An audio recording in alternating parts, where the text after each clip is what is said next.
Hello and welcome to Beacon Hill Update, produced by Millis Community Media. I'm Peter Themistocles. I'm a member of the Millis Community Media Board of Directors, and I'm happy to have this opportunity to host and facilitate Beacon Hill Update. This program is a quarterly one-on-one with our elected state representatives. Our program is split into two parts. The first is an unrehearsed question and answer session with a couple of questions from residents, and then we'll turn the mic over to our representative to discuss some of the issues and legislation that he is working on. Our goal simply is to present an organic conversation with our elected officials. The town of Millis is fortunate to have two elected representatives from the Massachusetts General Assembly. Today on Beacon Hill Update, we're happy to welcome back Representative James Arena-DeRosa of the 8th Middlesex District, which includes the towns of Millis, Holliston, Hopkinton, and Sherburne. Welcome, James. Thank you, Peter. Delighted to be back with you today and share some thoughts with the community of Millis. Fantastic. Thanks so much, and let's just dive right in. Sure. Because there's a lot to talk about. As you attended the Millis Spring Town Meeting on May 7th and heard directly about our fiscal challenges. At that town meeting, we were at that point down in our town budget less than $1.1 million, and an override vote was needed to cover SPED funding and also to add police officers, a fire captain, and a DPW worker. Now, a week later, on May 13th, our local town elections defeated the override by 8 votes. So the extras are not funded, but especially now we have a gap on the SPED funding. Right. Given this landscape, James, let's revisit the two issues we actually discussed here in the last quarter on our last Beacon Hill update. The first, of course, is school funding for special ed. We heard concerns at the town meeting. The short term, there'll be also money needed for the new Tri-County building. We're also looking at it on the horizon in Millis at improvements in our building for the middle school and the high school. Given all the staffing shortages and the requirements for SPED increases, last year for 14%, this year 5% more. What can we do? What's being done now to help us address this gap in this situation? Not enough. And, this is a huge challenge. As you know, I'm new to the legislature, and one of the first things I notice is that unfortunately that the small towns get squeezed, and I am going to do all I can for as long as I'm in the legislature to change that. It's going to take some work. I've already started collaborating with colleagues. I can give you a few specific things that we're trying to push for. In this session, I want to share with you an idea that I have for next session as well, if we have time for that. But one of the things, if we could change the way special education gets reimbursed, that would save Millis several $100,000 a year. I was talking with one of the select board members last week.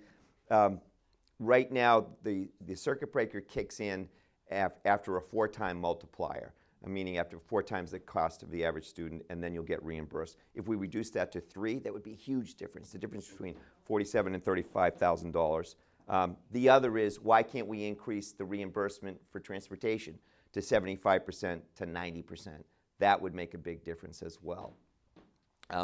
Those are things that are in place that one of my colleagues filed. I'm a co-sponsor on the bill. We have a number of colleagues that are co-sponsoring. We don't have enough yet. We got to get more. Part of that effort, and I talked with him again last week, is that we're starting to talk to people all around the state. There's no small town suburban caucus, right? There's a Gateway City caucus. There's all these different caucuses. What about those of us that have common cause? Because I still feel as much as ed reform was important, and we know there were parts of the state that were neglected, towns in the middle get squeezed. I say this all the time. We're not Lawrence, we're not Brockton, but we're not Weston and Wellesley either. My small towns just get screwed, sorry to use. We get squeezed in the middle. We need to change it. I want to just share one more thing, and then I know you have a question to ask me. Something that I'm going to file. I'm actually talking to legal counsel about this at the legislature, and we can file every 2 years, so I'm going to file at the beginning of 25. OSD was the program under the Baker administration, by the way, that did the 14% increase, but then the Healy administration did 5%. It's a unit within the administration that gave that increase to out-of-district special ed tuition, right? And that's the thing that I heard about it before I even got into office. What bothers me about that is, we expect all our communities in the Commonwealth, they have to live within the 2.5% levy limit, right?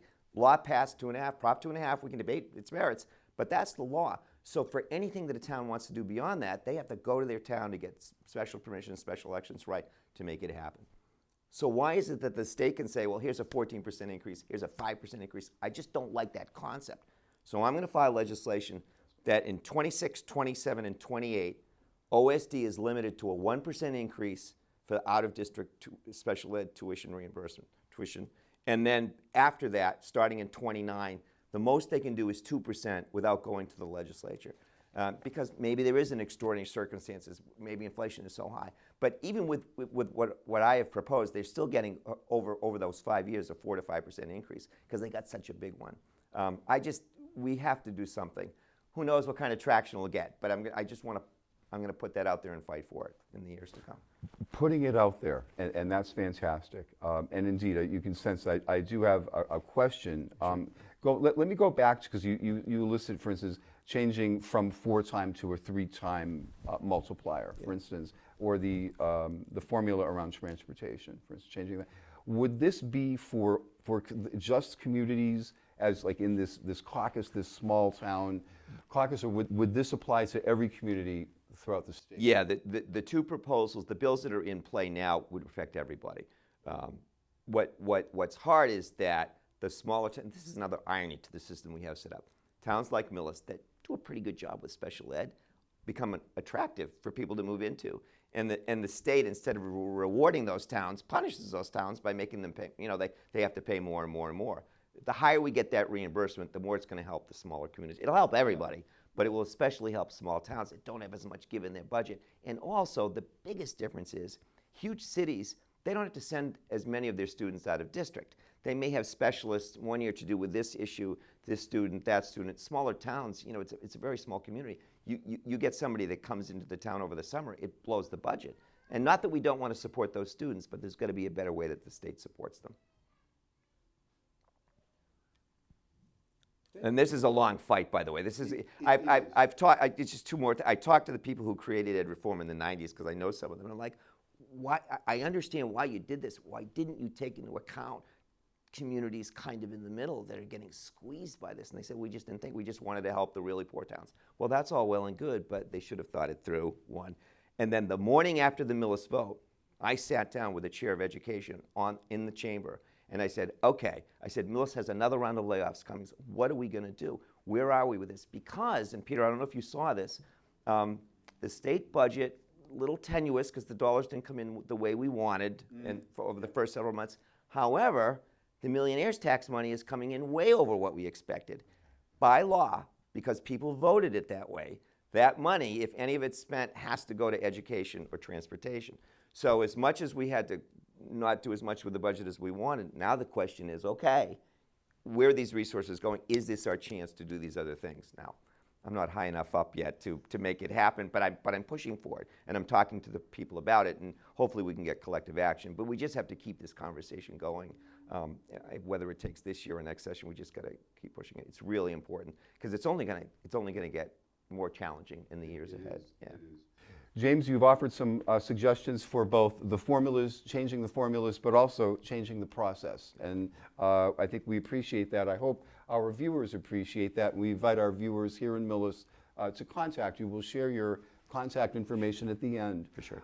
They can contact you and discuss this with you, and perhaps there could be more conversation about you as you bring this toward to Beacon Hill. Anytime. Always happy to meet with residents. Excellent, excellent. The other half of the conversation, of course, as we shift now from SPED funding to the other sort of the challenge that is facing small towns like Millis is, of course, the 3A MBTA right to housing mandate. This is, we all know, is anybody paying attention to the news, it's getting a lot of pushback, in particular from some specific towns in the Commonwealth. But the end of the year deadline to create the new bylaws is upon us, is coming quickly. Can the current legislature revisit this one-size-fits-all formula and create some amendments to minimize the impact, the infrastructure, the negative impacts of this mandate? What are your thoughts? I don't know if it can this session, but that was one of my questions from the beginning, that I think it's a good concept that didn't have enough detail put in. It was kind of done at the end of the Baker administration, and I thought when I first looked at it, it's like, well, wait a second, you're requiring the same number of units for small towns like Millis, Sherburne, and others as you are for big communities. That didn't make sense to me. It doesn't take into account scope and scale, whether you have town water, town sewer, the quality of water. All those things have an impact on communities. I am hopeful that Millis will come up with a plan that gets approved so that it doesn't jeopardize other funding. But to your point, I think it's an ongoing conversation, but I don't know if that's going to happen in this cycle. I think under the current rules, hopefully towns will comply. I had a couple other things related to housing that I've been pushing for.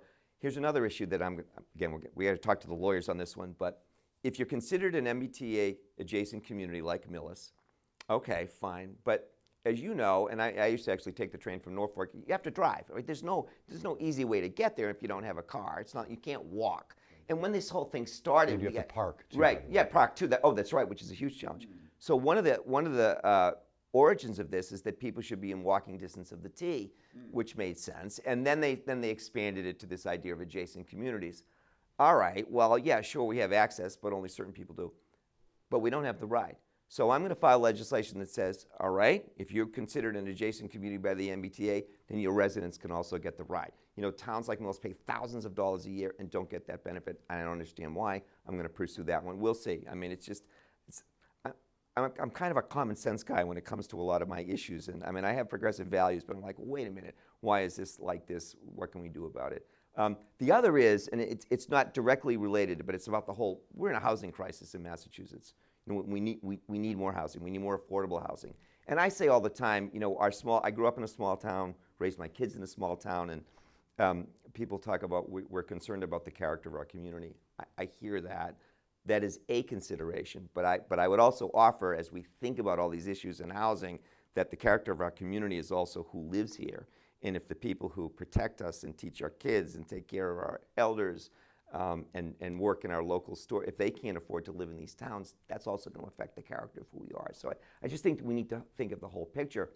Specifically, though, I met with the Housing Authority director here, Kansas Avery, and I met with some of the Housing Authority members in Millis because they had concerns about the whole CHAMPS housing system, that the state, the way it administrates local housing, it kind of took away any kind of input from local authorities to give a little bit of local preference, which I think is important.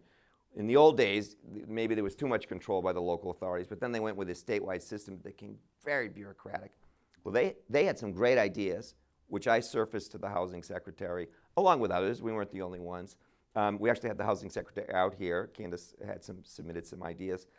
Over time, they've actually been listening, and they've been slowly changing the system. So slowly but surely, we're trying to make some changes in the way we think about things. And I say all the time, look, I get it. The advocates wanted public housing to be available to everybody, and it should be. But all of us, when we think about where we're going to live, you think about your communities of where your family's from, your grocery stores, your networks, your friends, we all kind of think about where we want to live, and the system was set up that you could check off, I'll go to any 400 of these places. Well, then the reality is when they're asked, they're like, well, I'm not going 2 hours away, I'm not going an hour away. So there's got to be a better way to do that whole system. They've begun to change it in response to people like the Millis Housing Authority and others. So I'm proud that I was a little part of helping that to change, yeah. That's fantastic.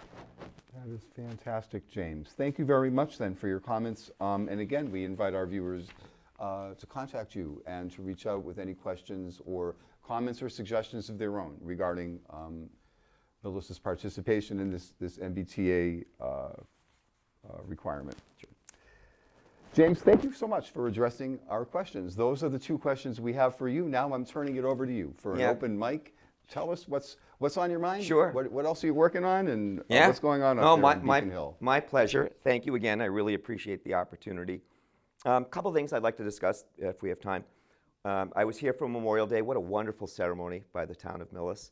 I was able to march in the parade and say a few words.